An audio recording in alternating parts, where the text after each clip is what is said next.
Salut Florian, Salut! tu vas Ah, bien? super, et toi? Ouais, ça va. Aujourd'hui, moi je suis avec Florian qui est expert dans le domaine Facebook Ads. Du coup, je te laisse introduire. Vas-y, dis-nous qu'est-ce que tu fais, c'est quoi ton expérience dans le domaine Facebook Ads? Ok. Du coup, je m'appelle Florian et mon travail, du coup, c'est d'aider les entreprises, plus particulièrement e-commerce, sur le domaine, de Facebook Ads. Donc, du coup, comment j'ai découvert Facebook Ads? Alors ça s'est fait un peu, par hasard. Pendant que j'étais encore, dans mes études, j'ai eu, on va dire, un gros choc, où j'étais, avec, ma partenaire et en gros, à un moment, je me suis dit: «Genre, je peux plus rester là toute la journée à rester sur les jeux vidéo et faire n'importe quoi de ma vie», tu vois? Et à un moment, je me suis dit: «Vas-y, il faut que je prenne ma vie en main». J'ai commencé à regarder des vidéos, sur YouTube, sur l'investissement, et c'est comme ça aussi que j'ai découvert un peu genre le monde, de l'e-commerce et du dropshipping. En gros, j'ai découvert un peu ce monde-là avec, Yomi Denzel, hein. Je pense, tout le monde un peu connaît dans le milieu et du coup, j'ai commencé du coup en suivant, ces vidéos à essayer de créer une boutique, e-commerce, en faisant du dropshipping. Bon, j'ai vite vu que c'était pas la bonne manière de faire, Normal en que ça fait. marchait pas. J'ai essayé de créer, une boutique et en gros là, du coup, il y a eu toute la partie, ads, qui est arrivée donc avec, Facebook Ads, hein, qui est beaucoup utilisé et en gros, du coup, j'ai beaucoup aimé cette partie-là et une fois que j'ai créé la première boutique, j'ai lancé des ads. Du coup, j'avais des bons résultats sur la plateforme, sur Facebook Ads, ça marchait bien. Sauf que, du coup, après sur la boutique, j'arrivais pas trop, à convertir parce que, voilà, le produit était pas ouf et du coup, une fois que j'ai arrêté ça, parce que j'ai vu que ça marchait pas trop, j'ai continué, un peu dans cette voie-là, où du coup, je me suis intéressé à Facebook Ads, j'ai poncé à fond le sujet et par la suite des choses, du coup, j'ai continué mes études, hein, je les ai terminées et là, depuis, début septembre, du coup, j'ai commencé à me lancer, en solo, du coup, pour accompagner, les entreprises, e-commerce, C'est sur bien. Facebook Ads. Ah, c'est bien comme expérience. Du coup, quand tu parles Facebook Ads, tu parles des Meta Ads, c'est-à-dire. Exactement, c'est ça. Donc en fait, on parle, du groupe Meta, Ouais. donc qui regroupe Facebook, Instagram, WhatsApp, Messenger, voilà, tout ça. Ok. Du coup, c'était quoi ton première expérience avec client? C'était bien passé? Tu vas nous découvrir des premiers projets que tu as travaillé, quoi. Les premières expériences que j'ai eues avec, Facebook, hein, c'est que vu que, pour l'instant, je débute, les gens veulent pas forcément, faire des investissements sur le long terme. Et en gros, du coup, c'était plus, des audits, regarder ce qui fonctionne sur, la page, regarder ce qui fonctionne pas et du coup, c'était plus, du conseil et de l'aide un petit peu sur la création des messages, publicitaires. La première re personne que j'ai accompagnée, c'est une personne qui faisait du SEO, à la base, hein, et qui cherchait à se former, sur Facebook Ads et qui a accompagné, une personne, une marque, qui vendait des produits, sur le thème du Montessori. Donc en gros, c'est, des produits pour les enfants qui Ok. consistent, du coup, qui est un peu basé sur l'apprentissage, en autodidacte, hein, chez les enfants et du coup, elle vendait, des produits, sur ce thème-là Ok. et donc du coup, on a un peu poncé, la stratégie sur, un peu l'éducation des familles, que pourquoi les personnes devraient utiliser cette technique-là, quels produits elles devraient utiliser et on a construit, des messages et on a, fait les paramétrages sur Facebook, hein, pour cibler, les bonnes personnes. Donc, c'est toi qui as géré toute la partie création aussi ou vous êtes une équipe? Non, on l'a fait ensemble, on était en appel, donc c'était plus, un cours où du coup je l'ai guidé sur, comment, procéder pour le faire. Mais du coup, ouais, non, on l'a fait ensemble. Ok, ça marche très bien. Et la deuxième question, en fait, Mmh. c'est quoi ta go-to strategy pour Meta Ads, en fait? C'est quoi ta structure, comment tu s'organises avant de lancer des Mmh. ads? Déjà la première étape, c'est, de se renseigner sur la marque, comprendre ce qu'elle fait, quels produits elle vend, quels sont les bénéfices, les caractéristiques et regarder le site web. Parce qu'en fait, hein, il y a beaucoup de marques qui vont essayer de lancer des pubs sur Facebook Ads et ça ne va pas marcher parce que, leur site est tout simplement pas assez optimisé. Heu Facebook Ads, on dit souvent que ça revient un peu à remplir un panier percé, où du coup, ben, on va essayer de boucher un petit peu toutes les petites fuites, hein, sur le site, hein, pour que les personnes, quand elles viennent dessus, elles ne partent pas, à la moindre friction. Ouais. Donc ça se fait par l'optimisation du site, donc en mettant des avis avec de la rassurance, en ayant une bonne offre, des bonnes images et du coup qu'il y ait pas trop de perturbations. Par exemple, l'authentification, sur, la page de paiement, devoir, obliger à créer un compte. Ça quelque chose que énormément de sites font et qui fait perdre, beaucoup de clients parce qu'ils ont pas, l'envie Ouais, de t'as raison, mettre parce que leur, j'ai vu pas mal des ads qui est très bien optimisé, mais mmh. quand les gens ils arrivent dans les landing pages, il est un peu perdu, quoi. Du C'est coup, ça. voilà, ça c'est un très bon challenge pour optimiser la landing page aussi. Voilà. Ok, ça c'est bien compris. Bah, ça du coup, c'était pour la première étape. Ouais. Ensuite, la seconde, c'est une fois que tu comprends, ton produit, la marque, que tu as vérifié que le site était bon, bah, tu peux pouvoir commencer à construire une stratégie, de communication. C'est-à-dire que tu vas pouvoir élaborer, choisir des concepts, hein, que tu vas utiliser pour, construire tes messages. Parce que, sur Facebook, même une fois que tu as fait la configuration, si tu as pas un bon message, dans tous les cas, les personnes, elles ne vont pas être intéressées. Donc c'est hyper important de se concentrer sur, le message que tu vas fournir. Donc pour ça, tu peux, te poser des questions sur, quels sont les problèmes, auxquels ton produit répond pour ta cible. Tu peux regarder par exemple des avis clients sur Amazon ou, sur les sites de tes concurrents pour les avis négatifs, hein, et voir, quelles sont les questions que se posent, les utilisateurs. Et du coup, comment toi tu peux y répondre et du coup leur donner envie, ben, d'acheter ton produit. Tu utilises Ads Library ou pas?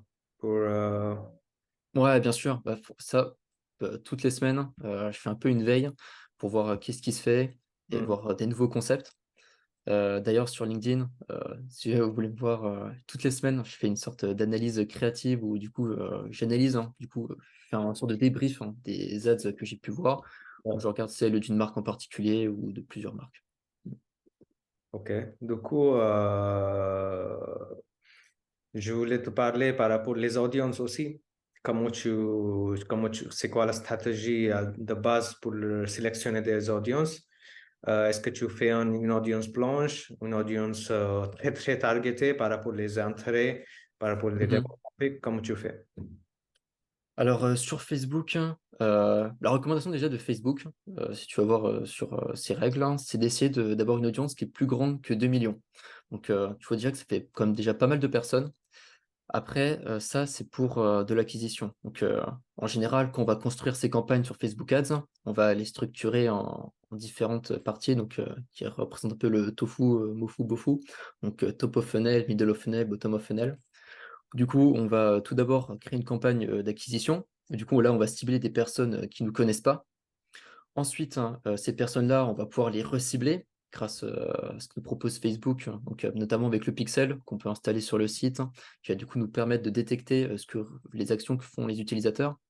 Par exemple, quelque chose, qu'on fait souvent, c'est que s'il y a des personnes qui viennent sur ton site, hein, qu'elles ajoutent un produit au panier, mais, ne terminent pas l'achat, eh bien, une très bonne campagne que tu peux lancer, c'est une campagne de reciblage où tu vas recibler les personnes, hein, qui ont, abandonné, le panier, qui n'ont pas terminé leur achat et du coup leur envoyer de la publicité pour qu'ils le terminent. Ça, c'est une campagne qui fonctionne très bien et que je conseillerais à Ouais, ça marche presque très bien. tout. Mmh. Hmm. Ouais. Vas-y. Et pour les campagnes, qui sont, un peu, pour, les campagnes qui dépensent un peu plus de budget, on fait également une campagne, de post-achat, donc, pour les personnes qui ont déjà acheté, du coup pour, fidéliser les personnes en leur proposant, des produits supplémentaires, ou des améliorations à ce qu'ils ont déjà acheté. Ouais, ouais, c'est évidemment, en fait, qu'est-ce que je fais? Moi, je crée trois audiences différentes pour chaque mes clients. La première, ça va être une audience blanche où Mmh. je vais pas targeter quelqu'un. Tu vois, je vais laisser avec l'algorithme de Meta et je vais juste fixer Le fixer la budget? démographique, c'est Mmh. tout. En fait. Et je laisse rouler tout seul. Et la deuxième, je vais très bien cibler, tu vois, par rapport aux démographiques, par rapport aux intérêts, par rapport les pages, il aime et tout Mmh. ça. Et la troisième, ça va être le retargeting. avec les pixels en fait. Et D'accord. je vais exclure cette audience entre les trois. Mmh. Tu vois qu'est-ce que je veux dire? Ouais, ouais. Bah, effectivement, reciblage, par exemple, pour les personnes qui ont ajouté un produit au panier, bah, tu vas, exclure les personnes qui ont déjà acheté. Parce que c'est pas ça qui Exactement, voilà, t'intéresse. Mmh. c'est ça l'idée. Et après, je vais voir si on a des bons résultats ou pas. Comme ça, je vais dépenser mon budget. Et si l'audience ne marche pas, je vais fermer cette audience-là, je vais couper cette audience.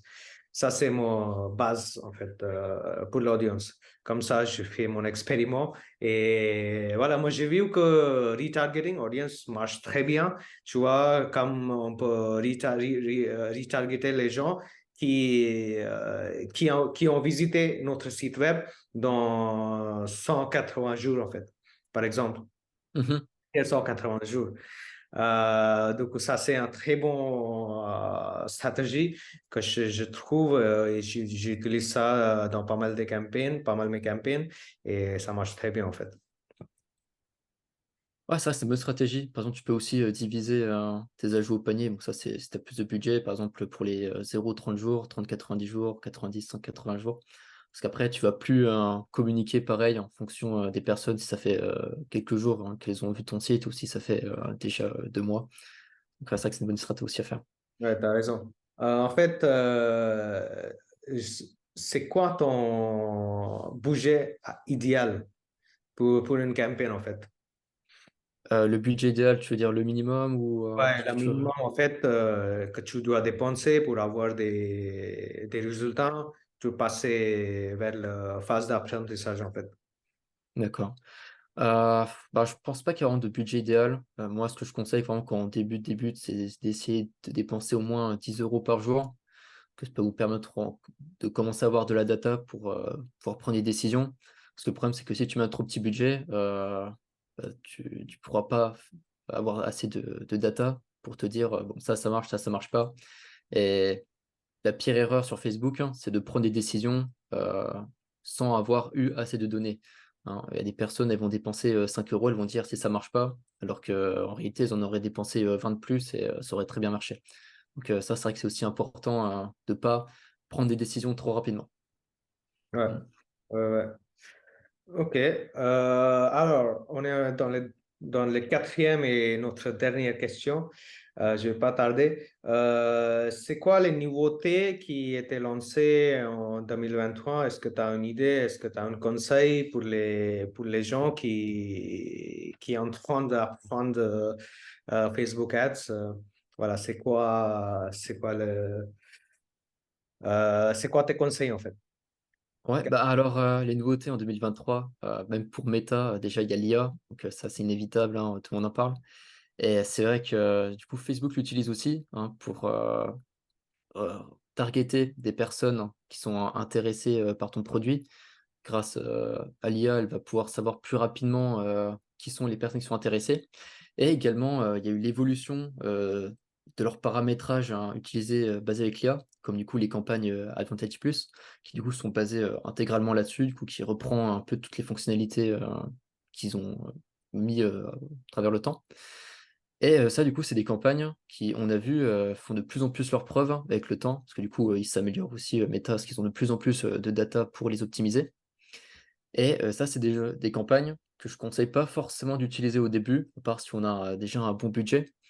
Mais du coup, ça, ce qui est bien, c'est que comme, le type de ciblage que tu as dit, parce qu'en gros, tu cibles personne. Là, dans ce genre de campagne-là, tu vas mettre tes créas, tu vas mettre du texte, hein, et tu vas dire à Facebook, «Débrouille-toi, trouve-moi les clients», tu vois? Et donc ça, c'est des campagnes qui peuvent très bien marcher si tu as du budget, parce qu'il va apprendre. Il faut déjà qu'il y ait des conversions pour qu'il sache, à quoi ressemble un petit peu les personnes qui sont les plus intéressées par ton produit et puis après, Facebook va réussir, à aller les chercher tout seul. Donc ça, pour moi, c'est la grosse nouveauté, en 2023. Je pense qu'il Après il y a une nouveauté qui est sortie par rapport aux budgets aussi. Tu peux paramètres les budgets par rapport les ad groups pour l'instant. Moi, je suis pas, ouais. j'ai pas très suivi, mais tu peux scheduler. Tu peux programmer les budgets, tu vois. Par exemple, Mmh. si la budget, il touche 2000 balles, la campagne, ça va être coupé ou la budget, ça va être augmenté. Tu peux planifier ton budget, en fait. Ouais, c'est vrai que ça fait pas longtemps qu'ils ont sorti ça. Je crois que c'est d'ailleurs accessible pour les campagnes Advantage Plus, où du coup tu vas pouvoir dire la variation que tu veux de budget en Ouais, fonction du temps. Et c'est notamment pratique pour les fêtes qui arrivent là avec le Black Friday, où du coup ouais, tu vas pouvoir, sans forcément modifier ton budget, tu vas pouvoir dire, bah, par exemple, dès le vendredi, je veux que tu augmentes mon budget de tant de pourcents. Et comme ça, l'algorithme, hein, il s'est déjà préparé au fait que tu vas augmenter ton budget. Et ça va permettre que ça foute pas trop le bordel, parce qu'on sait que quand tu augmentes un peu trop rapidement le budget d'une campagne, ça peut réinitialiser la phase d'apprentissage et du coup, il va recommencer à faire tout ce qu'il a déjà fait avant, de savoir qui sont les bonnes personnes et tout. Et du coup, ça évite d'avoir ce problème-là, tout en continuant d'augmenter les budgets. ouais, ça c'est. Moi, j'ai pas encore testé parce que voilà. Et ouais, c'est un trop, c'était un grand nouveauté que j'ai lu récemment. Voilà, voilà. Bah, on est en fin, hein. Mhm. Et merci Florian Merci à toi. euh, Mhm. d'avoir donné tes conseils et franchement c'était cool d'apprendre par rapport aux Facebook Ads. Moi aussi j'ai fait pas mal de Facebook Ads. Mhm. Voilà, je suis un enthousiaste digital marketing, enthousiaste de digital marketing et ça fait plaisir de parler avec toi par rapport des ads quoi. Et D'accord, bah t'inquiète, y a pas de problème. Puis si jamais tu as des questions, tu ouais, me ouais, trouves. ouais. Et ensuite, encore une fois, merci Florian pour accepter mon invitation pour cet échange. C'était avec un grand plaisir et à la prochaine du coup. Bah, merci à toi aussi, c'était super. Bon allez, du coup, salut!